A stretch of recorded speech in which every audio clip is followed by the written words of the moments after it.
اپنی بیٹی کو سردی سے بچانے کے لیے اس نے $20 لاکھ اپنے بیگ سے نکالے اور ان کو آگ لگا دی۔ یہ حرکت جس شخص نے کی تھی، اس شخص کی 1 سال کی کمائی میکڈونلڈز کی پورے سال کی سیل سے بھی زیادہ تھی۔ MRJ TV کی اس ویڈیو میں ایک بار پھر سے خوش آمدید۔ دوستوں، دنیا کی امیر ترین شخصیات کے فہرست میں ایک نام شامل ہی نہیں ہو سکا اور وہ نام ہے Pablo Escobar. Pablo Escobar late 90s کے دور میں کوکین، ڈرگز اور دنیا میں کئی مختلف جرائم کا بادشاہ ہوا کرتا تھا۔ پیبلو ایسکوبار کے ڈرگ اسمگلنگ نیٹ ورک نے اس کو حد سے زیادہ امیر بنا دیا تھا۔ بے شک اس کی وجہ سے ان گنت زندگیاں تباہ ہوئی اور اس کا کمایا ہوا پیسہ غیر قانونی طریقوں پر مبنی تھا، لیکن 1992 میں پیبلو ایسکوبار $30 بلین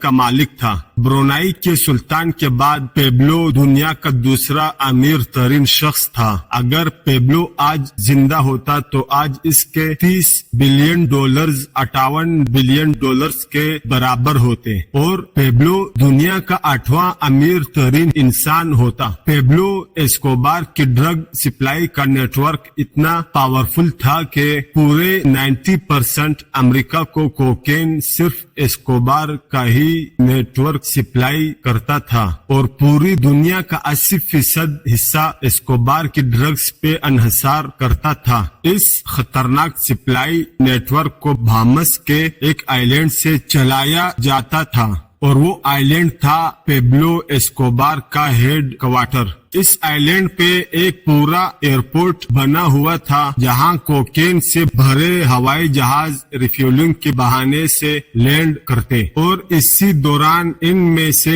کوکین نکال کر چھوٹے جہازوں میں ڈال کر امریکہ روانہ کر دیے جاتے تھے۔ یہ سلسلہ مہینے یا ہفتے میں ایک بار نہیں ہوتا تھا بلکہ یہ دن میں 5 سے 6 مرتبہ ہوتا تھا۔ روزانہ امریکہ میں 15,000 kg کوکین بھیجا جاتا تھا جو پورے سال کا 5,40,000 kg کوکین بنتا ہے۔ جی ہاں، پورے سال میں پیبلو 5,40,000 kg کوکین صرف امریکہ میں بھیجتا تھا اور اس وقت امریکہ میں صرف 1 kg کوکین کی قیمت $70,000 ہوا کرتی تھی، جس کا مطلب یہ ہے کہ ایک سال میں ایسکوبار $378 بلین کی کوکین صرف امریکہ میں سیل کرتا تھا اور یہ پورے 16 سال تک چلتا رہا۔ تحقیقاتی اداروں کا ماننا تھا کہ جو کوکین ایسکوبار $70,000 فی kg کی فروخت کرتا تھا وہ ایسکوبار کو صرف $5,000 کی پڑتی تھی۔ پیبلو ایسکوبار پائلٹس کو صرف ایک فلائٹ کا $5 لاکھ دیتا تھا۔ اس کے علاوہ رشوتیں دینے کے بعد ہی ایسکوبار کو $60 بلین صرف ایک ہی دن میں بچتے تھے، جو سال کے $22 بلین بنتے ہیں۔ ان پیسوں کے زیادہ ہونے کا اندازہ ایسے لگایا جا سکتا ہے کہ میکڈونلڈز نے سال 2019 میں $21 بلین کی سیل کی اور پیبلو ایسکوبار کا 1980 میں ایک سال کا پروفٹ $22 بلین تھا، یعنی میکڈونلڈز کے دنیا بھر کی سیل سے بھی زیادہ۔ اور ظاہر ہے یہ سارا پیسہ پیبلو ایسکوبار ہارڈ کیش کی صورت میں رکھتا تھا۔ ان پیسوں کی گڈیاں بنانے کے لیے روزانہ $1,000 کے ربر بینڈ آتے تھے، یعنی مہینے کے $30,000 اور سال کے $3,65,000 کے صرف ربر بینڈ آتے تھے۔ یاد رہیے کہ امریکی صدر جو بائیڈن کی پورے سال کی سیلری پیبلو ایسکوبار کے پیسوں پر لگے ہوئے ربر بینڈ کی قیمت جتنی ہے۔